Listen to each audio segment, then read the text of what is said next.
Washington is dominating in-state recruiting and just picked up their 5th commitment in-state.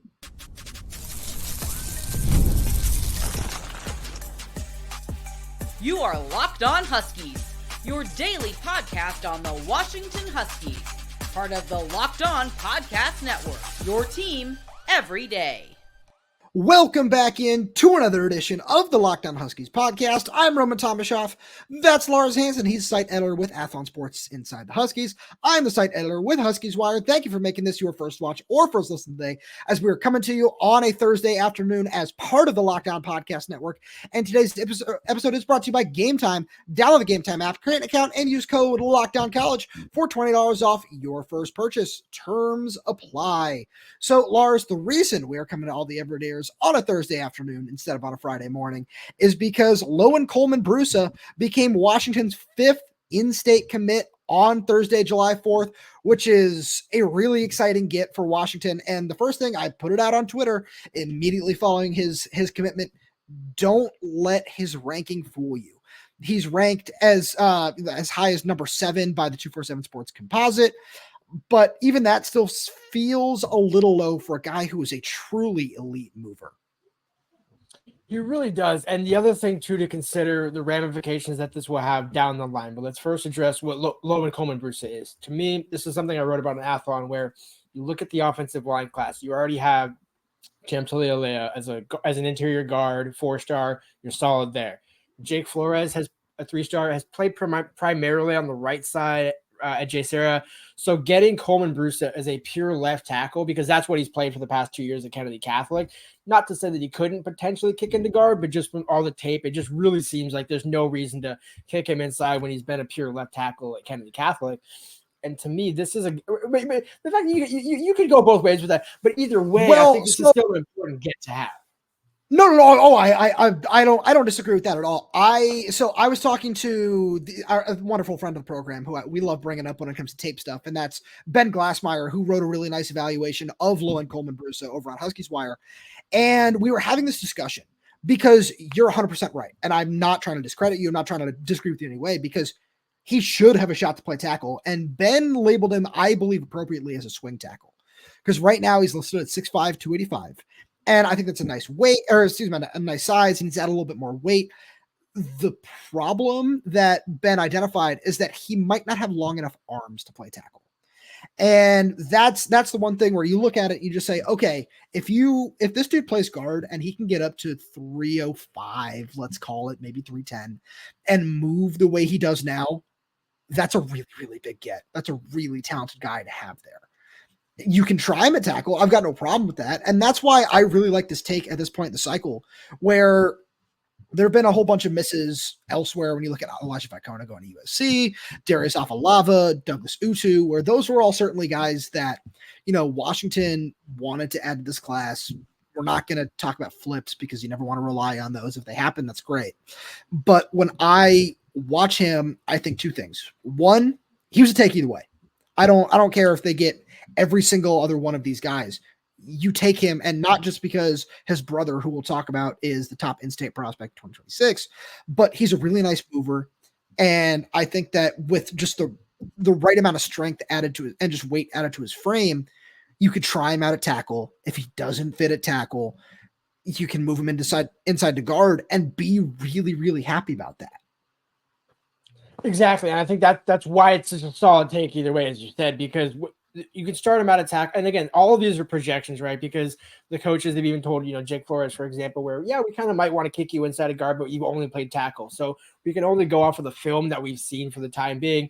But either way, this is a take that, like you said, it doesn't preclude another take down the line if they want to add another tackle who's maybe more solidified. Malachi Goodman, for example, who they offered from New Jersey, where he hasn't taken an official visit or anything, but also isn't committed anywhere. So that could be a guy where, hey, if they want to take another tackle in this class, you could, kick up those tires again, having our extended the offer. But for me, this really does get back to the whole principle of what we're going to talk about in the second segment. When you have top, whether the ranking says so or not, when you identify guys that are actually top talents in the state, you have to take them. And especially when you look at the offer list, where that's one thing I know people probably mentioned to you. They mentioned to me, wow, he committed over Montana and technically an offer from Duke. so be it if other schools don't identify the talent early on, because I guarantee you by the end of September, there's going to be 3 or 4 other Power 5 schools coming in to offer Colman-Brusa as an offensive lineman once they see him as a senior. And that's why it's all the more imperative for Brennan Carroll to make that offer in June. And they've been talking to him, I would assume, probably in April and May, and then they make the formal offer. Their family came up for an unofficial, I believe it was an unofficial visit because his younger brother Derek was also there. Yeah. But it was also symbolic of, hey, we want your family. So we also want you, but we want your whole family. So we're going to bring you in just you, the Brusa family, just you, the Colman-Brusa family, for a visit. I believe it was like the 2nd or 3rd. It was that first week of June. And to me, that was one of those, you don't do that unless you know absolutely you're going to take the kid. And that to me said, okay, if Brennan Carroll trusts his evaluation in him, so be it for us, for the pundits to say, hey, he doesn't have any offers. Well, why wait around for the offers? There's no reason to slow play and go offer another guy in Utah or California or whatever, especially when, again, we talked about this. Colman-Brusa, also the fact he does play defensive line as well and seems to be an adequate defensive lineman. I'm not saying he's going to be playing defensive line for Washington, but I do think meshing those two together with his traits is knowing how to affect pass rush. His development is he's just cracking the surface. This is a guy where as a 3-star easily can grow into, I'm not sure how much if you can add 25 to 30 pounds, and I'm sure you could add 10 to 15. And well, because you said getting up to 310, he's listed at 285 right now. If he can even get it to 300. Now, if he's 295, then maybe we can believe it. But you don't want him to add too much weight. But either way, this is a guy where Washington has always found those diamonds in the rough in the state, whether other schools passed him over or not. There's always seemed to be offensive linemen from the state seem to carry over well to college. Now, maybe not the 4-stars and 5-stars, but really, I mean, look at Talisa Woga goes to Oregon State as a 3-star as the first-round pick. I'm not saying that's going to be Colman-Brusa, but there's credence to and precedence for having under-recruited guys from the state end up flourishing in college. And I think when you look at the progression of what they're going to have at offensive line next year, Colman-Brusa doesn't have to be in the 2 deeps next year, but he can still be in that rotation and grow in his own. I think it's a perfect fit for him.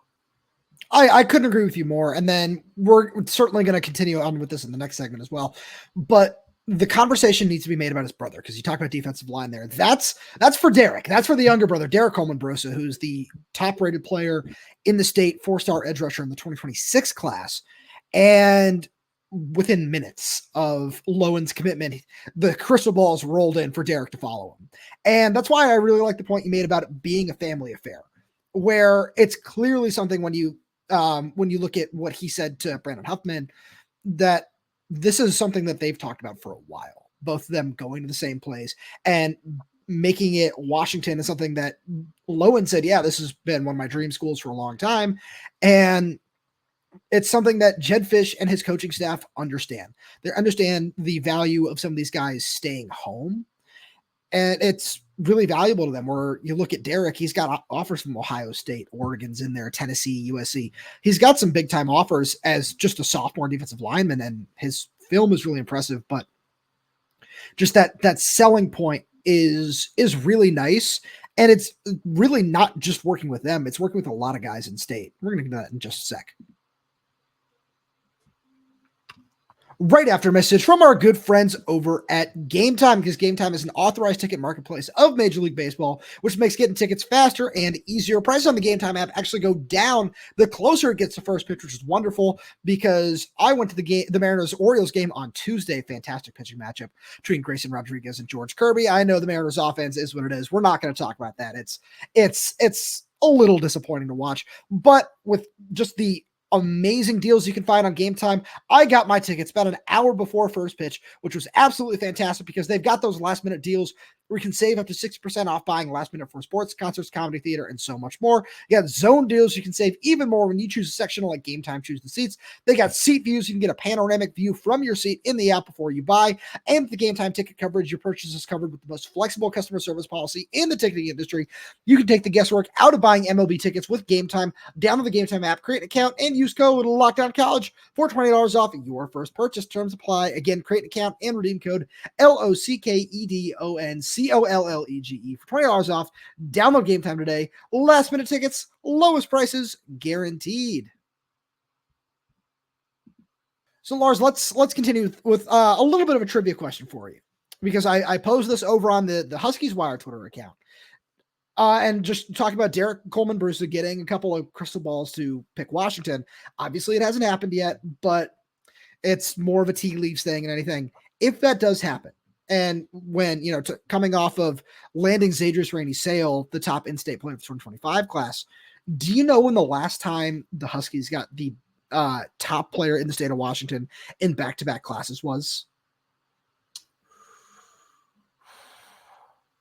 I would guess 2019-20, but I don't think that's correct. It's not.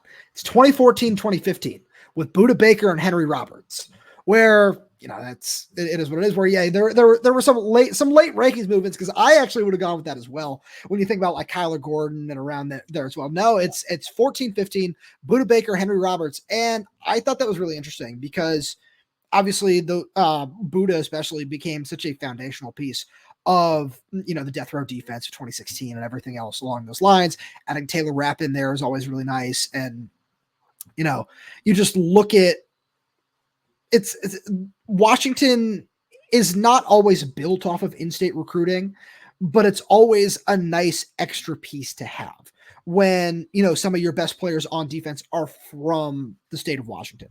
Budda Baker, Taylor Rapp, Joe Tryon, where it's always nice that you have those guys. And if it does happen with D'Aryhian Clemons as well, that's a really, really nice addition. And this is, we're not going to spend too much time on what the 2021 class was, but another thing that I put out there was this is the most in-state recruits to join one class at Washington since 2021. And that class had 6. And so assuming all 5 of these guys sign, that would make 5 in this one. And I really like just the kinds of guys that Jedd Fisch, Robert Balla, since he's got a couple of guys, John Richardson, Brennan Carroll, Jason Kafusi, that they've prioritized in-state in this class.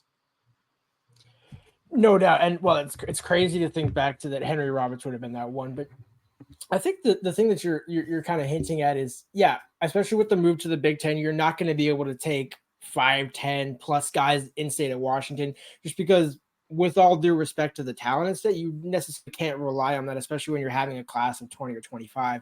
That means almost a third of your class is coming from the state, but you do have to hit on the guys that you need to keep in the state. And I know that's going to sound kind of harsh in terms of, well, how can you be so selective? It's like, well, first of all, this is kind of why we were talking about this, because when you look at the rankings, Colman-Brusa would not be the guy you identify based on his, 21st ranking on 247 Sports. I know he's 7th on the composite, but there are it's just kind of it's a relationship. This is where relationships come into play, because you look at the 26 class, you look at Damon Lewis and Bellevue, you look at a number. There's a lot more guys in that 26 class that'll lay the foundation as well.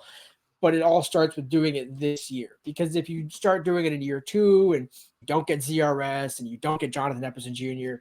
and you don't get some of these other guys, then you're thinking, okay, well, you're just trying to get the number 1 or number 2 guy, and you're going to forget about the rest of us, or just make the public offer, but not actually a committable offer. That's the one thing the staff probably should get the most credit for, is all these offers have been committable and they've actually legitimately been interested in these guys. And one thing to consider, a lot of these relationships were developed at Arizona. I remember Jonathan Epperson told me that Jedd Fisch tried to get him to go to Arizona. He was actually pretty close to going to Arizona, believe it or not. I know we also thought he was going to go to Washington and play for Kalen DeBoer, but he told me that he was actually very much Jedd was trying to very much take him out of the state. And so I think that's a good thing for Jedd, knowing he had that momentum coming in, because you mentioned the 21 class. There was a lot of questionable in-state recruiting going on under the Jimmy Lake era. We kind of wondered what was going on. So even though, they did take a ton of in-state guys, with all due respect, they took most of the wrong ones, the ones that didn't necessarily end up working out. Now, some of them did, but, for the most part, you look back at that class and could you name the top 3 guys off of that in-state class who ended up being significant contributors to Washington that are even still on the roster, or that were on the roster last year? Because most of them transferred out. We're talking Jabez. We're talking Gene Alexander. We're talking Savell. We're talking now those guys weren't all in 21, but just that time frame of let's put some context around how many guys actually stayed from that class. Right. And of course, the optics look very different looking back on that. Like, we're not going to play revision history with what it was, but like at the time, you're right. There were certainly a couple of questionable takes in that class, and we're not going to name any names and throw anybody under the bus there.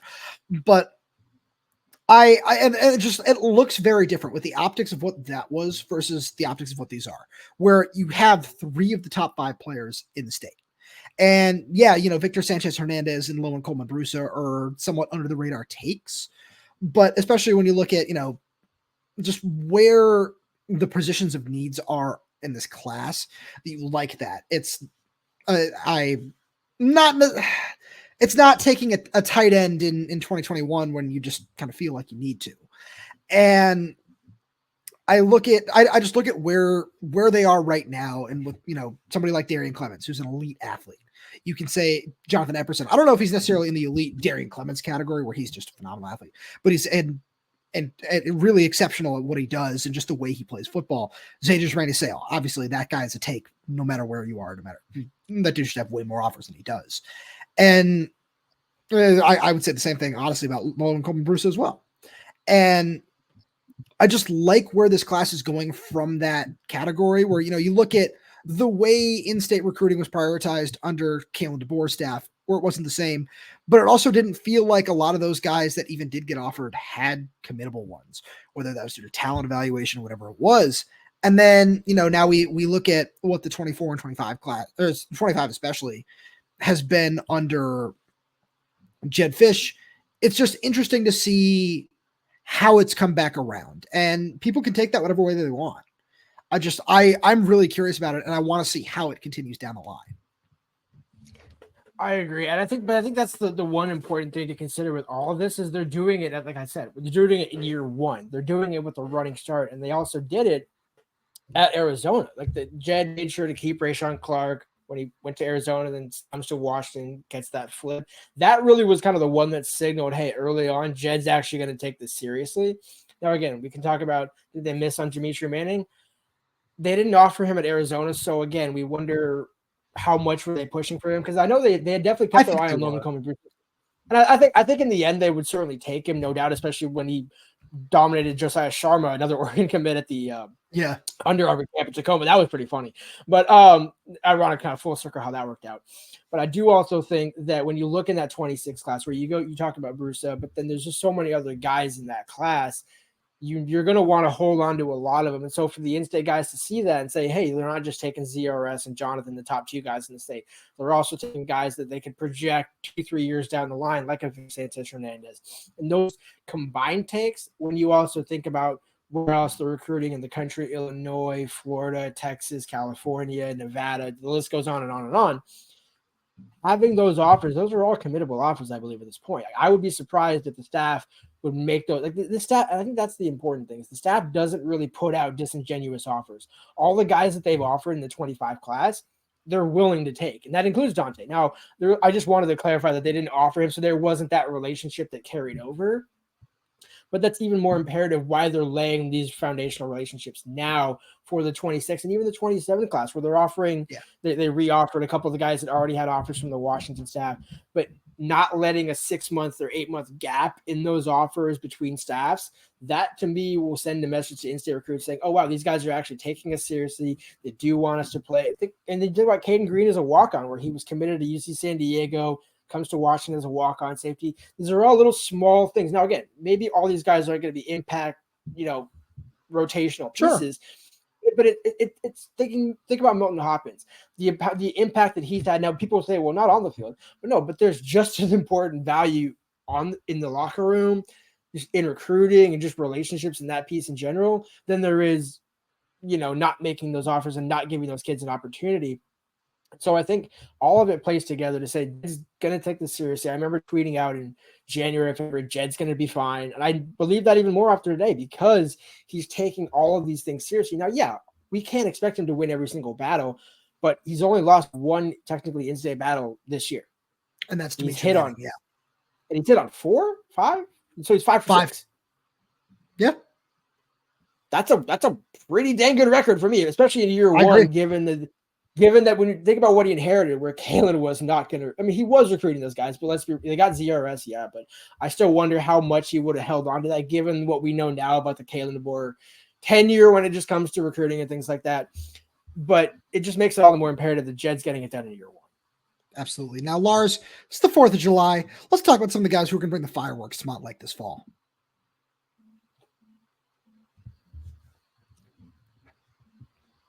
So Lars, you have a fun article that you're gonna be releasing about, some fireworks that are coming this fall to Montlake over on Athlon Sports over on Inside the Huskies. And we took this in a little bit of a different direction here, where you and I have picked 3 guys each, and we're gonna go back and forth on this, that we think are going to bring the most fireworks to Montlake this fall in a different sense, in terms of who are actually going to make the pyrotechnics workers shoot off fireworks the most times as they do after every touchdown. So would you like to go first here, or do you want me to take it? I'm going to defer to you because I know a couple of your picks, so I want to see who you level up with first. Yeah, I've got to go this way. I've got to talk about Denzel Boston first, where I'm so excited about this. I've had the pleasure of being on a couple of shows recently where people want to ask me, who's the guy to watch? How are they going to replace this? How are they going to replace that? And the number one guy that I'm always the most excited to talk about is Denzel Boston, not just because I'm wearing a Boston Red Sox shirt, but because I love watching this guy play, man. And I know you agree. I know we were the number one proponents of it on this podcast during spring practice, that this dude was the best player on the field throughout spring practice. We talked to Thaddeus Dixon, who said, the drop off from Rome and the Jalen's is not going to be nearly as large as people think with the combination of Denzel Boston and Jeremiah Hunter. And this is a guy who I legitimately believe can lead this team in touchdowns, can lead this team in every statistical category if that's how the offense ends up playing out, and can be an all Big Ten receiver even as his first year as a starter. Exactly. I think it's the reason why I took him first overall in our draft back before the spring game. It's the reason why everybody, when I put out the tweet saying, hey, here's my hot take, Denzel is going to lead the team in receiving in every statistical category. It's not that much of a hot take. Well, again, reminder, he didn't do that much last season because he was playing behind the 3 horsemen. So it's kind of hard for Denzel to have too much of a running start in that regard. But in the guy, speaking of running starts, is going to be my first pick, is Jonah Coleman. A guy that I think, if not for Denzel, will lead this team in touchdowns in 2024. Now, I'm not sure, again, how much of that is a bold take. Again, he only had, I believe, 7 at Arizona, working with a couple of different backs. Six last season. 6, 7. No, you're right. But But when I look at Jonah Coleman and what this team needs to do, he's a guy where he's explosive anywhere in the field, but those legs, and I know you're going to talk about another running back later on, but those legs alone within the red zone should get 8 touchdowns. Oh, yeah. Just in the red zone alone, let alone, and he still has the ability, as you mentioned on the show before, 7+ yards a game or yards per attempt. To me, that guy can score anywhere on the field. So the safest bet, aside from Denzel Boston to have touchdowns this season, it's Jonah Coleman. So I like where you're going there, and you hinted at it with my next pick. I got to go with Cameron Davis, where I love Jeremiah Hunter. I wanted to leave him for you. I just also really wanted to talk about Cameron Davis because he's kind of a sleeper in that regard, in my opinion, where, he's coming off a knee injury and he's going to probably have to work off some rust early on in the season. But just remember that this guy is used to, not having a super heavy workload anyway, because the last time he was healthy, we saw him split carries with Wayne Talapapa. We would have seen him do it last year with Dylan Johnson, but he scored 13 total touchdowns, or 13 rush. They were all rushing in 2022. And a lot of them were short yardage scenarios. This is a guy who I'm not going to compare him in terms of a like for like here, but in terms of having a nose for the goal line, it reminds me a lot of watching Myles Gaskin, where he just always found a way in those short yardage scenarios to just always choose the right gap. And even if it's not, he found a way to, slide past the guy and just reach the ball out over the goal line. The game I really remember that is one of the 3 losses that Kalen DeBoer suffered during his time at Washington against Arizona State down there in the desert, where it was a sore memory. I understand that fully well, but he did such a good job of just keeping the Huskies in that game and just finding the goal line every chance that he could. It was just so much fun to watch. I can see him doing a lot of that against some Big Ten defenses in the fall. No, I'm completely with you. And the reason, the thing you're hinting at with Myles Gaskin there is the vision. They both share incredible vision. Yeah, I just think exactly what it is. I just think with the mentioning Jonah Coleman's, thunder thighs respectfully, I think Cameron Davis might be a little more in the open field realm in that regard because of that vision, as you mentioned. He's got that vision. He could get you to the 20, and then Jonah takes that pounding in the end zone maybe a little more sturdy, especially coming off the knee. You don't want to have another unfortunate setback for Davis. Going back to the other side of the ball, or not other side of the ball, but going back to the outside, if it's not Denzel, the other guy that catch a 50-50 ball in this offense is going to be Jeremiah Hunter. We saw it throughout the spring. Now, again, working with the second team, and to be clear, the only reason he was working with the second team was because Denzel was with the first team, and Damon Williams needed a dependable body. And my word was Jeremiah Hunter, a dependable body for Damon Williams, because when you have two vertical threats in the end zone, now Denzel in his own right could make those high-pointing 50-50 balls, but Jeremiah at 6'4", 6'5", depending on what you want to list him at, that man can just go high point a ball. Now, does he have the best quarterback to work with at Cal? Did he have the best quarterback to work with at Cal? No. So the production necessarily probably wasn't what it would be if he had obviously a Michael Penix or even a Will Rogers. I think Will, knowing how to time those 50-50 fade balls in the far end zone, there's not many guys who are going to out jump Jeremiah Hunter with or without his size, because he's already got the head start with the size. And so to me, if Denzel will probably lead the team, but I would not be surprised if Jeremiah Hunter is also a double-digit touchdowns guy. He might not have a ton of catches in terms of overall volume of production, but where it matters most in the red zone and adding touchdowns, that's where he's going to make the most impact. So I really like where you're going with that. And the one thing that I really want to add on there is, so I have a lot of great memories of watching spring practice this year and watching, as we just talked about with Denzel Boston's highlight reel catches time and time and time again. But the one I'll remember, it was on one of the practices on the East Field. We're standing there on the sideline and Jeremiah goes up and just displays some of the best body control I've ever seen right in front of us. And the ball just kind of like drops into sort of towards his outside hip. And he has to make a late adjustment to grab it and still just like kind of finishes like a 360 pirouette in the air to come down with it. And I watched that and I was like, oh yeah, like I already knew he was going to be a dude for this team. And then I watched that. I was like, yeah, no, I'm sold. This team is two elite receivers. I don't care. I'm just going to bang that drum until I'm proven wrong. And I don't think either of us will be when it comes to that this fall. So let's get to my third and final pick here, where you and I wanted to go a little bit under the radar for one of these. And, I thought about going with Quentin Moore, kind of like the safe pick, but and I love Quentin Moore. I do, but that's not fun. That's not bold. And I mean that with all due respect to him. So I went with his probable running mate at tight end in Kaliki Latu, because as you kind of talked about with fade balls with a guy like Jeremiah Hunter or Denzel Boston in the end zone, who's a really fun mismatch that you can use down there in the red zone quite frequently? Give me the 6'7" transfer tight end in Kaliki Latu, where you can find a way to get that guy involved inside the 10-yard line. Or yeah, he doesn't have a lot of production to his name over his first couple of seasons at Cal and at Nevada, but this is a guy who you find a way to make it work in that offense. We know Jordan Paopao is a fantastic coach who has proven time and again that he can coach guys like Kaliki who have all the potential in the world and make him into a great blocker and a great receiver. And I think that we're going to see that this fall. I think there's going to be a whole lot of packages where, maybe he starts in line. Maybe he starts, I could even see him in the slot like they used Terry McLaughlin in Arizona last year, where I can see him lining up all over the formation and just being exactly what he is, a mismatch receiving threat. I think that there's a really easy way to find a way that he's just a very productive player in the red zone. No, I completely agree. I think that's the other one of those two tight ends is going to have 6+ touchdowns. I'll say that right now. One of the two is going to, and it would not surprise me if Latu becomes that guy. Now, as we were discussing before the show, this is going to be a surprise pick. This is an off the reservation pick out of left field. But there is legitimacy to it, as you agreed. We talked about the red zone scoring, both passing and rushing. Yeah. What's the one thing we didn't talk about that we won't talk about with the potential starting quarterback of Will Rogers?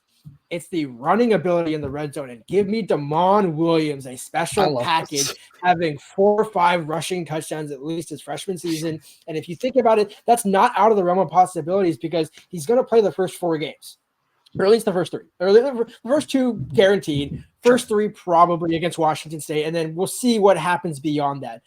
But you can't tell me in a couple of those games, Damon's not going to scramble for at least 1 or 2 touchdowns, even if it's in mop time in the fourth quarter.